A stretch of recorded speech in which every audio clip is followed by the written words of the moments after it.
জীবন কখনো সোজাসাপটা পথে হাঁটে না, কখনো উঁচু, কখনো নিচু, কখনো আবার একেবারে স্থির হয়ে যায়। এই স্থির সময়ে মানুষ ভাবে সব কিছু কি শেষ তবে? হুম, জীবন তার নিজস্ব নিয়মেই এগিয়ে চলে।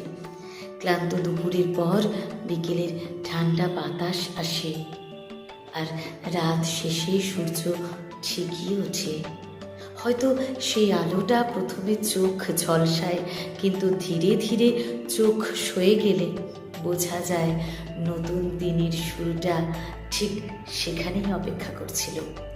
জীবন মানে কেবলই অপেক্ষা নয়, জীবন মানে কেবলই অপেক্ষা নয়, জীবন মানে চলতে থাকাও। যে হাঁটা থামিয়ে দেয় সে আসলেই থেমে যায়, হেরে যায়। আর জীবন মানে কখনোই হেরে যাওয়া